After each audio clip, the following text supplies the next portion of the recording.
بسم اللہ والحمد للہ والصلاة والسلام علی رسول اللہ۔ قال الامام ابن ابی العز الحنفی رحمہ اللہ فی کتابہ الارجوزۃ المیئیہ فی ذکر حال اشرف البریہ، ثم دعا فی رابع الاعوام بالامر جہرۃ الی الاسلام۔ آج کے اس درس سیرت میں اللہ کے نبی صلی اللہ علیہ وسلم نے کیسے اپنی دعوت کا آغاز کیا اور شروعات میں کیسے مراحل آپ نے دعوت کے طے کیے، اس کا تذکرہ ہوگا۔ صاحب کتاب کہتے ہیں ثم دعا فی رابع الاعوام، پھر آپ صلی اللہ علیہ وسلم نے نبوت کے چوتھے سال اپنی دعوت کا اعلان فرمایا، بالامر جہرۃ الی الاسلام، اعلانیہ دعوت آپ دینے لگے۔ اللہ کے نبی صلی اللہ علیہ وسلم جب نبی بنے، اقرأ بسم ربک الذی خلق، یہ پوری آیتیں جب اتری، آپ گھر آئے، ورقہ بن نوفل سے ملاقات ہوئی، پھر واپس آپ صلی اللہ علیہ وسلم گئے غار حرا میں، اپنا اعتکاف پورا کیا۔ شوال کی پہلی تاریخ جس دن ہماری عید ہوتی ہے، اس دن اللہ کے نبی صلی اللہ علیہ وسلم اپنی عادت کے مطابق غار حرا سے اتر کر اپنے گھر کی طرف واپس آ رہے تھے۔ اللہ کے نبی صلی اللہ علیہ وسلم فرماتے ہیں میں جب میدان میں پہنچا تو مجھے آواز ہے یا محمد، تو میں نے دائیں بائیں آگے پیچھے ہر طرف دیکھا، مجھے کوئی نظر نہیں آیا۔ پھر میری نگاہ آسمان کی طرف جب پڑی تو مجھے وہی فرشتہ نظر آیا جو غار حرا کے اندر آیا تھا، 600 پروں کے ساتھ آسمان کے افق پہ چھایا تھا۔ اللہ کے نبی فرماتے ہیں یہاں تک کہ میں زمین کی طرف جھکنے لگا، حضرت جبریل علیہ السلام تھے۔ اللہ کے نبی وہاں سے آئے، اپنے گھر آئے اور کمبل اوڑھ کر لیٹ گئے۔ اتنے میں یہ آیتیں نازل ہوتی ہیں، اللہ تعالیٰ نے فرمایا اے چادر کو اوڑھنے والے، آپ کھڑے ہوئیے اور لوگوں کے بدعمالیوں کے نتیجے سے ان کو ڈرائیے اور اپنے رب کی کبریائی اور بڑائی بیان کیجیے، اور اپنے کپڑے کو صاف رکھیے، گندگی سے خود کو دور رکھیے، بتوں سے خود کو دور رکھیے۔ یہ حکم نازل ہوا۔ اللہ کے نبی صلی اللہ علیہ وسلم اب دعوت کے کام میں لگ جاتے ہیں۔ آپ نے اپنی ہی بیوی سے آغاز کیا۔ آپ کی بیوی خدیجۃ الکبریٰ رضی اللہ عنہا عورتوں میں سب سے پہلے اسلام لانے والی خاتون ہیں۔ آپ نے پھر اپنے دوست کی طرف دعوت پیش کی، ابو بکر صدیق رضی اللہ تعالیٰ عنہ، جو اللہ کے نبی سے 2 سال کچھ کم و بیش چھوٹے تھے۔ انہوں نے فوراً بلا جھجک اللہ کے نبی کی دعوت کو قبول کیا اور وہ مسلمان ہو گئے۔ اور ابو بکر صدیق رضی اللہ عنہ اللہ کے نبی سے پورا اسلام کی حقیقت سمجھنے کے بعد خود دعوت کے کام میں لگ گئے۔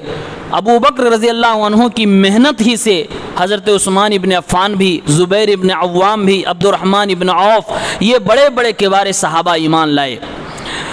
اور بچوں میں سے حضرت علی رضی اللہ تعالیٰ عنہ سب سے پہلے ایمان لائے، چونکہ حضرت علی اللہ کے نبی صلی اللہ علیہ وسلم کے ساتھ ہی رہتے تھے۔ تقریباً اس وقت جب آپ نے یہ دعوت کا آغاز کیا، حضرت علی بلوغت کی عمر کو پہنچ چکے تھے۔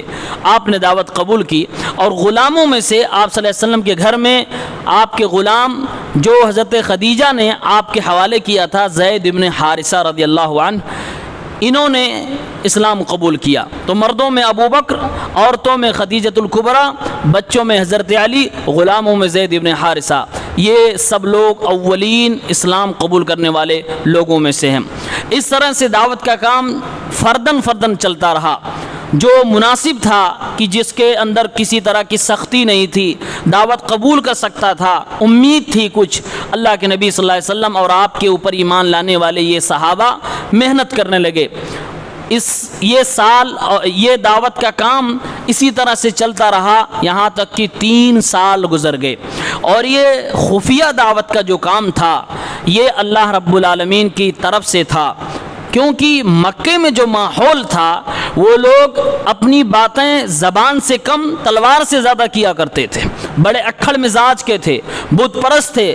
باپ زیادہ جو کرتے چلے آئے تھے اسی کو حق اور سچ سمجھتے تھے، لہٰذا ایسے میں علل اعلان دعوت کا کام کرنا خطرے سے خالی نہیں تھا۔ اس لیے اللہ کے نبی صلی اللہ علیہ وسلم نے علل اعلان دعوت کا کام شروع میں نہ کر خفیہ طور پر آپ نے کیا، اور کچھ دن تک اپنی بیوی خدیجۃ الکبریٰ کے گھر میں ہی دعوت دیتے رہے۔ لوگوں کی تعداد دھیرے دھیرے جب بڑھنے لگی تو آپ صلی اللہ علیہ وسلم نے اپنا دعوت کا ٹھکانہ دوسری جگہ ایک صحابی ارقم ابن ابی ارقم رضی اللہ عنہ ہیں ان کے گھر کو بنایا۔ علماء لکھتے ہیں کہ آپ نے ارقم ابن ابی ارقم کے گھر کو دعوت کا سینٹر کیوں بنایا، جبکہ ابوبکر صدیق کا بھی گھر موجود تھا اور دیگر صحابہ جو اس وقت تھے ان کا گھر موجود تھا، لیکن اللہ کے نبی نے ان کے گھر کو کیوں چنا؟ کئی وجہیں بتائی ہیں۔ ایک وجہ یہ لکھی ہے کہ ارقم ابن ابی ارقم رضی اللہ عنہ کا اسلام لانا لوگوں کے درمیان مشہور نہیں تھا، تو ممکن کم تھا کہ لوگ اس گھر تک پہنچ پائیں گے اور حملہ کر پائیں گے، اس لیے ان کے گھر کو چنا گیا تاکہ یہ بات راز رہے، خفیہ رہے۔ دوسری وجہ یہ لکھی ہے کہ یہ ارقم رضی اللہ عنہ اس وقت تقریباً 16 سال کے تھے۔ 16 سال کا ابھی ہمارے ہندوستان کے قانون کے حساب سے بالغ بھی نہیں ہوئے، ان کے گھر میں دعوت کا کام چل رہا ہے اور وہ مہمان نوازی کر رہے ہیں۔ ان کے گھر میں اللہ کے نبی صلی اللہ علیہ وسلم اپنے صحابہ کو نماز اور وضو، طہارت اور اسلام کی بنیادی باتیں، اخلاق اور جاہلیت کی جو رسومات تھے یہ چیز اس کے خلاف سمجھانا، یہ سارا کام ان کے گھر کے اندر ہو رہا تھا۔ ایک وجہ یہ بھی بتائی جاتی ہے کہ ان کا گھر جو تھا وہ ایسی جگہ پہ تھا جہاں بھیڑ زیادہ لگتی تھی، یعنی اس گھر کے آس پاس لوگوں کا زیادہ مجمع ہوا کرتا تھا، تو جہاں لوگوں کا زیادہ مجمع ہوتا ہے وہاں کوئی آئے جائے تو عام طور سے لوگ اتنا دھیان نہیں دے پاتے، اس لیے ان کا گھر چنا گیا کہ اسی میں اللہ کے نبی آ جاتے تھے، چلے جاتے تھے، لوگ اتنا کیئر نہیں کر پاتے تھے کون آیا کون گیا۔ ایک وجہ یہ بھی تھی کہ حضرت ارقم رضی اللہ تعالیٰ عنہ یہ بنو مخزوم تھے، یہ الگ قبیلہ تھا، اور اللہ کے نبی صلی اللہ علیہ وسلم بنو ہاشم سے تھے، یہ الگ قبیلہ تھا، اور دونوں کی آپس میں لڑائیاں چلتی تھی، تو آپ صلی اللہ علیہ وسلم نے اپنے قبیلے سے ہٹ کر ایک دوسرے قبیلے کا گھر جو ان کے قبیلے کا دشمن تھا اس لیے چنا کہ لوگوں کو گمان تک نہیں ہوگا کہ کہیں محمد ہاشمی خاندان سے ہو کر مخزومی گھر میں جا کر اپنا کچھ کام کرے گا، تو یہاں تک لوگ پہنچ نہیں پائیں گے۔ کئی وجوہات تھیں، اسی لیے اللہ کے نبی صلی اللہ علیہ وسلم نے حکمت کے تحت ارقم ابن ابی ارقم رضی اللہ عنہ کا گھر چنا۔ 3 سال کی مدت ختم ہو گئی، 4تھا سال جیسے ہی لگا اللہ رب العالمین نے سورہ ہجر کی آیت نمبر 94 کو نازل فرمایا، اور قرآن کی آیت اترتی ہے فَاصْدَعْ بِمَا تُؤْمَرْ وَأَعْرِضْ عَنِ الْمُشْرِكِينَ۔ اے پیغمبر صلی اللہ علیہ وسلم، جو آپ کو حکم دیا جا رہا ہے کھول کھول کر بیان کر دیجئے، وَأَعْرِضْ عَنِ الْمُشْرِكِينَ، اور مشرکوں سے اعراض کیجئے، یعنی ان سے ہاتھا پائی نہ کیجئے، ان سے لڑیے نہیں، ابھی آپ اتنے مضبوط نہیں تھے اس لیے آپ کو ایسا حکم دیا گیا، یعنی دعوت کے کام پہ آپ فوکس کیجئے، لوگوں کو سمجھانے پہ فوکس کیجئے، ابھی لڑائی جھگڑائی میں آپ کو پڑھنے کی ضرورت نہیں ہے، ان کو اگنور کیجئے، کیونکہ یہ عین ممکن تھا کہ وہ لوگ اللہ کے نبی صلی اللہ علیہ وسلم پر اٹیک کرتے، آپ کے اوپر حملہ کرتے، آپ کے ساتھیوں کو ستاتے، اور ایسا ہوا۔ جب یہ حکم اللہ کا نازل ہوا کہ اب آپ کو جو حکم دیا جا رہا ہے آپ کھول کھول کر بیان کر دیجئے، پیارے پیغمبر صلی اللہ علیہ وسلم اللہ کا حکم کبھی ٹال نہیں سکتے تھے۔ پیارے نبی صلی اللہ علیہ وسلم نے ایسے وقت میں جب تھوڑے سے لوگ ہوں اور پورا شہر دشمن ہو، کس جگر سے آپ نے کام شروع کیا ہوگا؟ پیارے پیغمبر صلی اللہ علیہ وسلم کو حکم دیا گیا یہ کام آپ اپنے گھر سے شروع کیجئے، اپنے خاندان سے شروع کیجئے۔ اللہ کے نبی صفا پہاڑی پر چڑھ گئے اور وہاں سے پکارا ہائے صبح۔ اس آواز کا مطلب ہوتا تھا کہ سارے شہر کے لوگ چوکنا ہو جاتے تھے، یا تو کوئی حملہ کرنے والا یا کوئی بہت اہم حادثہ ہو گیا ہے اس لیے کوئی آواز دے رہا ہے۔ لوگوں نے دیکھا کون آواز دے رہا، بتایا کہ محمد آواز دے رہے ہیں۔ لوگ اللہ کے نبی صلی اللہ علیہ وسلم کو امین و صادق جانتے تھے، آپ کی آواز پر لوگ جوک در جوک اس پہاڑ کی طرف بھاگے، جو نہیں جا سکا وہ اپنے غلاموں کو بھیج دیا کہ جاؤ دیکھو وہاں کیا ہو رہا، پھر آ کے مجھے بتانا۔ اللہ کے نبی صلی اللہ علیہ وسلم کے خاندان کے لوگ آ گئے، خاص طور سے بنو ہاشم قبیلہ آ گیا، بنو عبد مناف آ گیا, بنو عدی آ گئے, سارے کے لوگ, خاندان کے لوگ آ گئے. پیارے نبی صلی اللہ علیہ وسلم نے ایک ایک کا نام لے کر فرمایا, اے میرے قبیلے کے فلاں لوگ, اے فلاں لوگ, اے فلاں لوگ, میں تم لوگوں کو اللہ رب العالمین کی طرف دعوت دیتا ہوں, نہیں ہے کوئی معبود برحق سوائے اللہ کے, یہ کہہ لو کامیاب ہو جاؤ گے. آپ نے اعلان فرما دیا.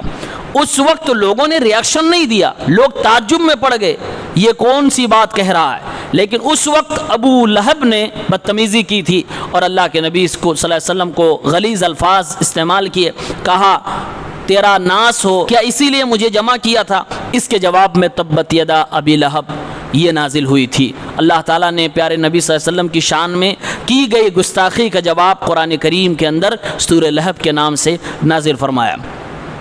اللہ کے نبی صلی اللہ علیہ وسلم دعوت کا آغاز کر چکے ہیں, اعلانیہ. آپ کے ساتھ جو صحابہ ہیں پورے دل جمعی کے ساتھ اپنی جان کو ہتھیلی پر لے کر اللہ کے نبی کا ساتھ دے رہے ہیں. اللہ کے نبی مشرکوں سے اعراض کر رہے ہیں, بھیڑ نہیں رہے ہیں, صرف دعوت کے کام پہ فوکس کر رہے ہیں. اسی لیے مشرکین مکہ نے پیارے نبی کے ساتھیوں کو ستانا بھی شروع کیا. بہت سارے ساتھی ستائے گئے, جن میں عورتوں میں سب سے پہلی شہیدہ عورت جو اسلام کے نام پر توحید کے لیے ماری گئی, شہید کی گئی, وہ حضرت سمیہ رضی اللہ تعالی عنہا تھیں. جو جہل نے ان کے جسم کے 2 ٹکڑے کروا دیے تھے, ایک پیر میں اونٹ باندھا اور دوسرے پیر میں اونٹ باندھا اور دونوں کو 2 الگ سمت میں چلایا, جسم کے 2 ٹکڑے ہو گئے تھے. شرمگاہ میں نیزے مارے تھے. حضرت یاسر رضی اللہ عنہ کو بھی سزائیں دی گئی اور ان کے بیٹے حضرت عمار کو بھی سزائیں دی گئی, اور ایسے ہی کئی لوگوں کو, کمزور مسلمانوں کو, حضرت بلال ہیں اور دیگر صحابہ ہیں, ستانے لگے. اتنا ظلم ڈھایا گیا, اتنا ستایا گیا, اللہ کے نبی صلی اللہ علیہ وسلم کو ان کے اوپر اٹیک ہونے لگا. تب اللہ نے آپ صلی اللہ علیہ وسلم کے ساتھیوں کو, مسلمانوں کو حکم دیا کہ اب مکہ چھوڑ کر ہجرت کر کے حبشہ چلے جاؤ. اب یہیں پر ہم اپنی بات ختم کرتے ہیں. انشاءاللہ باقی باتیں اگلے درس میں. اللہ تعالی ہم سب کو سیرت پڑھنے کی توفیق عنایت فرمائے. آمین یا رب العالمین.